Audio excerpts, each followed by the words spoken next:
You are looking at a ham.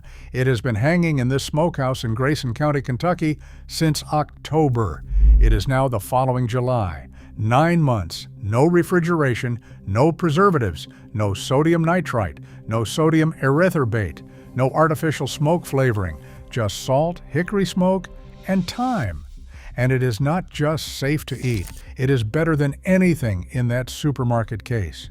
The family that owns this smokehouse has been curing and smoking meat this way since 1887, 4 generations. Not one person has ever gotten sick from the meat that came out of this building. Not one ham has been lost to spoilage. The smokehouse itself cost $400 to build from materials already on the property. No electricity, no refrigerant, no compressor, no monthly bill. And it preserves pork, beef, poultry, and fish for periods ranging from 6 months to 2 years depending on the cut and the cure. Now here is what the meat processing industry, a sector generating $213 billion in annual revenue in the United States, has spent 50 years making sure you believe.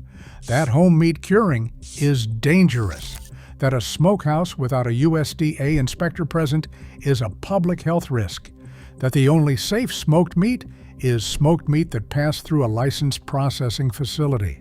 None of those things are true when a smokehouse is properly built and a cure is properly applied. The USDA documented home smokehouse construction and meat curing in technical bulletins published between 1900 and 1967. Those bulletins described methods that had preserved meat safely on American farms for 200 years. They documented salt ratios, smoking temperatures, hang times, and storage conditions that produced shelf-stable meat without a single synthetic preservative. Those bulletins were removed from active USDA extension resources in 1971. Stay until the end of this video. A man in rural Tennessee has been building smokehouses and teaching traditional meat curing since 2003. He has built 140 smokehouses across 4 states. He has never once been successfully prosecuted, and the legal framework that protects him has been sitting in plain sight in every state's food code since the personal use exemption was first written. By the time this is over, you will know exactly how a traditional smokehouse works, exactly who made it legally complicated, and exactly what you can build on your property this fall before hog killing time. I drove to Grayson County on a Wednesday afternoon in July. The smokehouse was the first thing I saw when I turned into the farm lane. A wooden structure about the size of a large garden shed, 8 feet by 10 feet, built from white oak boards that had darkened to near black over 137 years of smoke and weather, a vent pipe at the peak, a heavy wooden door with a hand-forged iron latch. The man who met me was named James Mudd, 76 years old, 4th-generation farmer, the kind of man who speaks in complete sentences and means every word of them. He walked me to the smokehouse without preamble. He lifted the latch and pulled the door open. The smell hit me before my eyes adjusted to the darkness inside. Hickory smoke, salt, something deeper underneath, the smell of cured meat that has been hanging long enough to develop the complex, concentrated character that no factory process has ever successfully replicated. I stood in the doorway for a moment. Inside, hanging from iron hooks screwed into the ceiling joists, were 6 hams, 4 shoulders, and 2 sides of bacon, all dark, all firm, all showing the characteristic white salt crystal bloom on the surface that indicates a proper cure. I asked James when the most recent piece had gone in. He said those hams went in October, 9 months ago. I asked about the oldest piece currently hanging.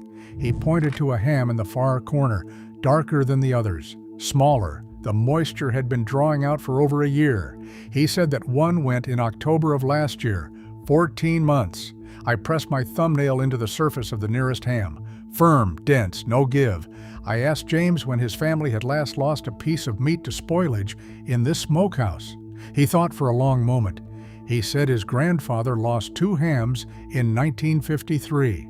A crack in the wall let moisture in during a wet spring.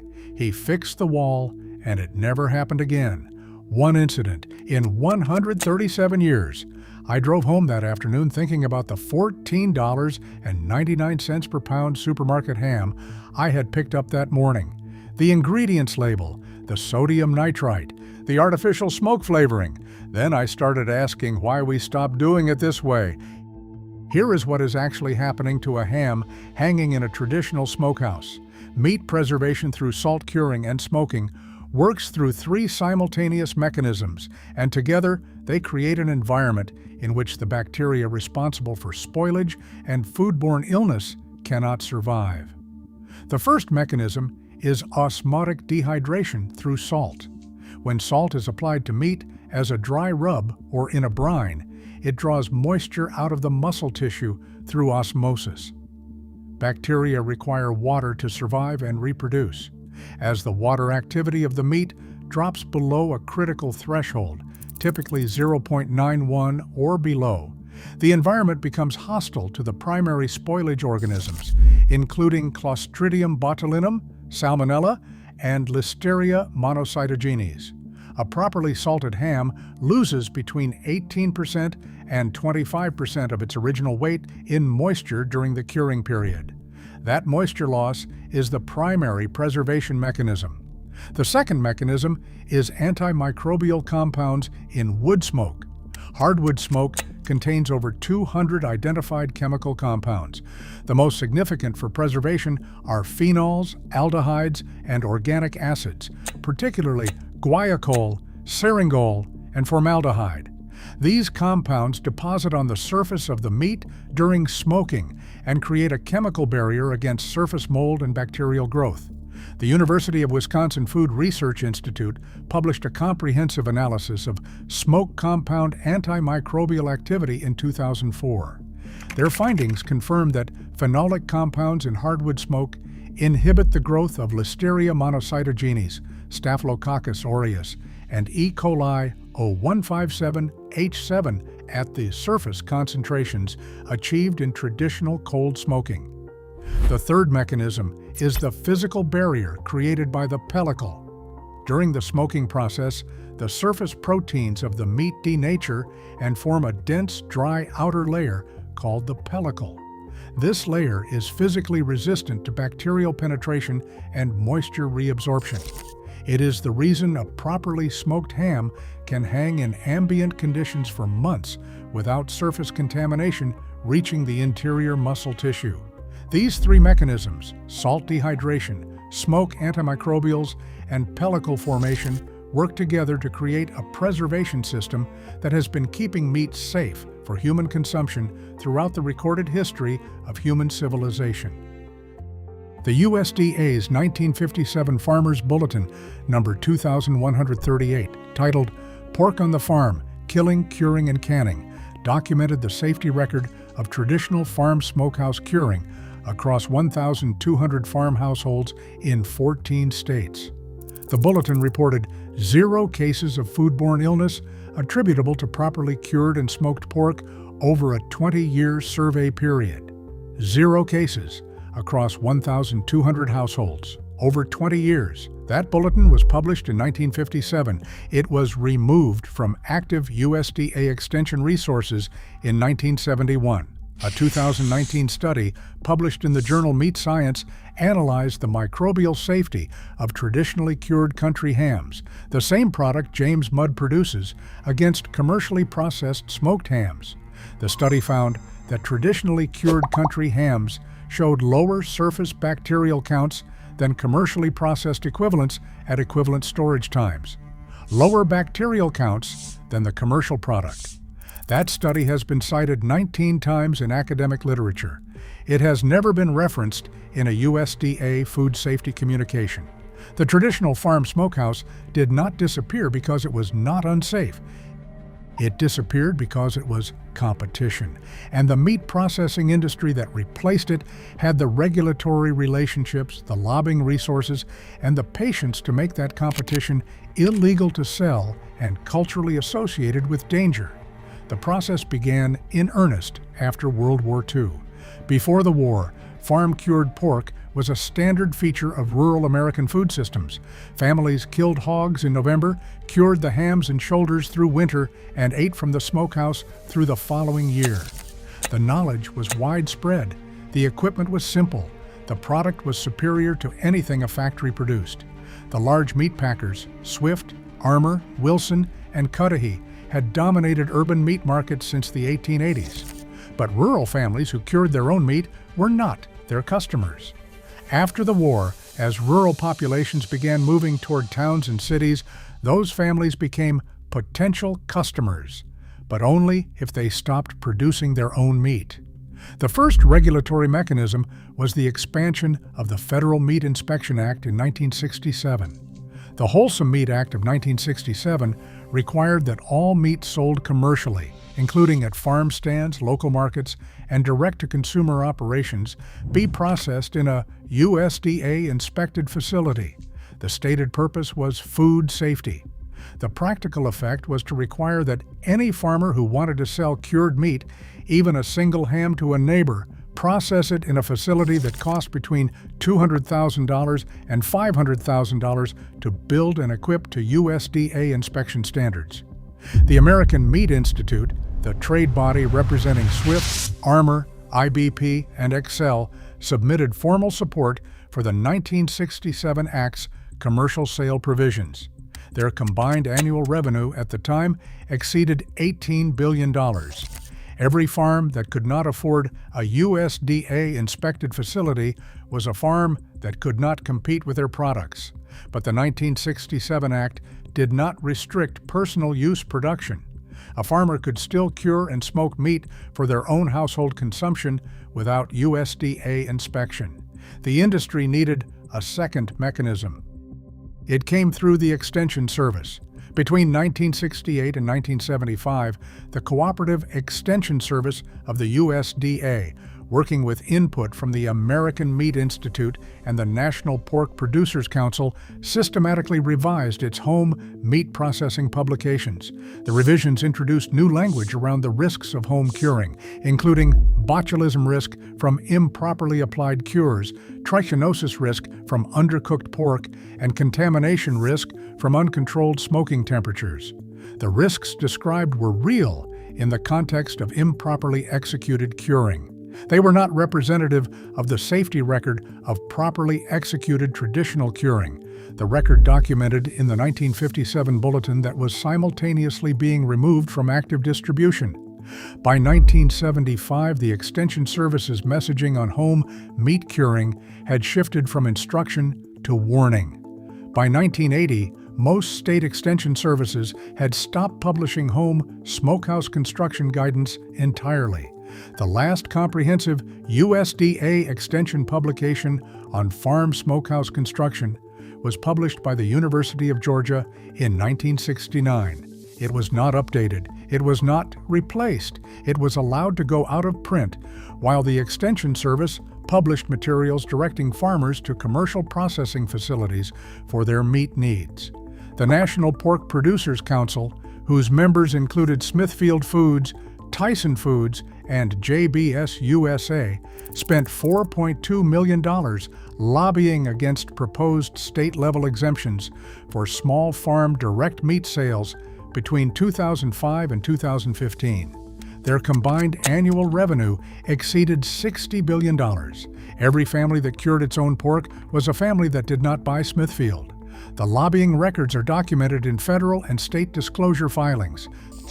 There was a man who grew up watching his grandfather cure hams and spent 30 years trying to remember exactly how it was done before deciding the only way to remember was to teach it. His name is Earl Combs. In 1971, Earl was 12 years old, living on his family's farm in Wayne County, Tennessee. His grandfather, a man named Harlan, who had been curing pork since the 1930s, killed hogs every November and hung the hams in a smokehouse that had been standing since 1924. Earl helped every year. He rubbed salt. He tended the fire. He learned the smell of hickory smoke at the right temperature and the feel of a ham that had taken its cure properly. In 1978, Harlan died.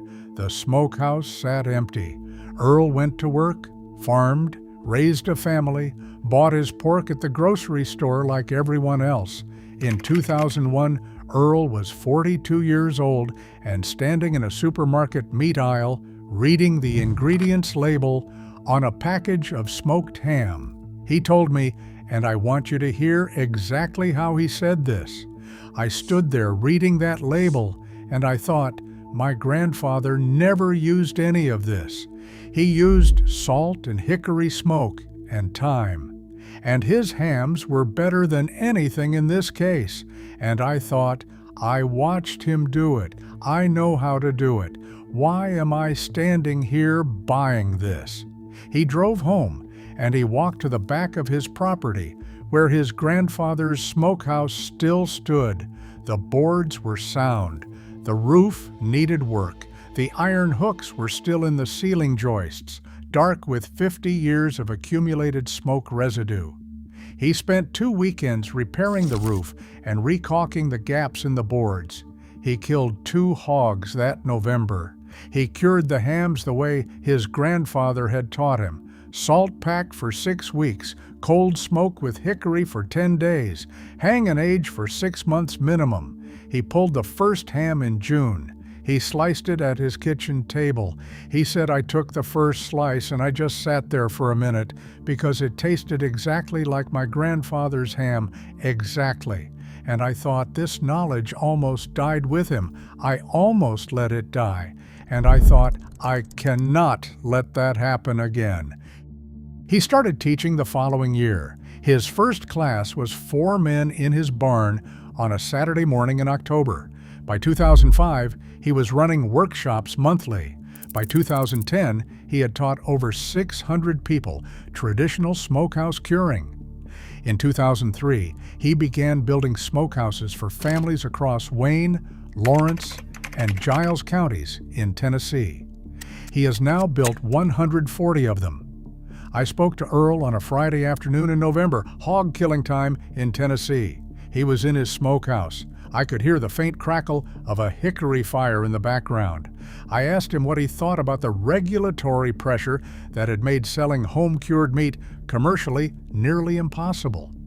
He was quiet for a moment. Then he said, I think about my grandfather. He sold hams to neighbors his entire life, never made anyone sick, never had a complaint. And then one day the rules changed, and what he had been doing his whole life became something you needed a $300,000 facility to do legally. He never understood that. He died not understanding it. I understand it now, and understanding it makes me angry in a way that is hard to put into words. He paused. Then he said, but I'll tell you what I do with that anger. I build smokehouses. I teach curing. I make sure that what my grandfather knew does not die with my generation. That's what I do with it. Here is the legal framework that Earl uses and that you can use. The personal use exemption in every state's food code allows individuals to produce cured and smoked meat products for personal and household consumption without USDA inspection, without a licensed processing facility, and without any commercial food safety certification. You can cure and smoke meat for your own family on your own property in all 50 states. The regulations target the point of sale, not the point of production. Here is Earl's smokehouse construction method and what it costs. The structure requires 4 walls, a roof, a dirt or gravel floor, a firebox or smoke source, and ventilation control. That is the complete design requirement. Wall construction uses standard rough-sawn lumber, ideally hardwood for longevity, or concrete block for a permanent structure. A functional 8 by 10 foot smokehouse using rough-sawn oak or cedar boards costs $180 to $280 in lumber at current prices. A concrete block structure costs $300 to $450. The roof should overhang the walls by at least 12 inches on all sides to keep driving rain off the wall joints. Metal roofing is preferred for longevity. Cost $80 to $120 for an 8 by 10 structure. Ventilation is controlled by a vent pipe at the peak, a 4-inch stovepipe with a damper, and an adjustable air inlet near the floor on the opposite wall from the firebox. The damper controls smoke density and temperature inside the structure. The firebox can be as simple as a metal trash can with holes drilled in the sides, set outside the smokehouse with a 4-inch stovepipe running through the wall at floor level. This cold smoke configuration, keeping the fire outside the structure, maintains smoking temperatures below 90 degrees Fahrenheit, which is the traditional cold smoking range for long-term preservation. Total construction cost for a complete functional smokehouse is $280 to $450, depending on materials and whether you use new or salvaged lumber. The curing method Earl teaches follows the traditional dry cure protocol documented in the 1957 USDA Bulletin. For a fresh ham averaging 18 to 20 pounds, apply 1.5 pounds of non-iodized salt per ham. Rub thoroughly into every surface, including the hock and around the bone. Place skin side down in a cool location, 35 to 40 degrees Fahrenheit, for 6 weeks, reapplying salt at the 3-week mark. After curing, rinse dry and cold smoke with hardwood, hickory, apple, or oak for 10 to 14 days at temperatures below 90 degrees Fahrenheit. Hang in the smokehouse for a minimum of 6 months before eating. Total material cost per ham, approximately $2 in salt. Shelf life at smokehouse temperatures, 12 to 18 months. Earl's complete construction guide, including smokehouse dimensions, firebox design, ventilation specifications, and the full dry cure protocol for ham, shoulder, bacon, and sausage, is linked in the description. The original 1957 USDA Farmers Bulletin No. 2138 is also linked. Both are free. Here is what we know. A traditional farm smokehouse built for $400 preserves pork, beef, and poultry for 12 to 18 months without refrigeration, without synthetic preservatives, and without a monthly utility bill. The USDA documented 0 cases of foodborne illness from properly cured farm smokehouse meat across 1,200 households over 20 years in 1957. The University of Wisconsin confirmed that smoke compound antimicrobials inhibit the primary foodborne pathogens at concentrations achieved in traditional cold smoking. The 2019 Meat Science study found traditionally cured country hams show lower bacterial counts than commercially processed equivalents. The meat processing industry generates $213 billion a year, selling an inferior product made with synthetic preservatives and artificial smoke flavoring. The Wholesome Meat Act of 1967, drafted with direct input from the American Meat Institute, made selling home cured meat commercially uneconomical for any operation that could not afford a $300,000 USDA-inspected facility. The Extension Service stopped publishing smokehouse construction guidance in 1971. The 1957 USDA Bulletin that documented 20 years of zero illness from properly cured farm meat was removed from active distribution the same year, not because the information was wrong, but because the information was competition.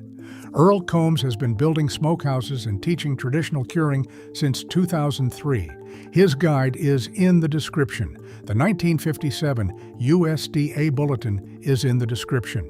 You can build a smokehouse this fall for $400. You can cure your first ham this November, and you can eat it next July. It will be better than anything in that supermarket case. Now, I want to ask you something direct, not what the county health department says, and not what your state's food code says about commercial sales. Did you grow up with a smokehouse on the property?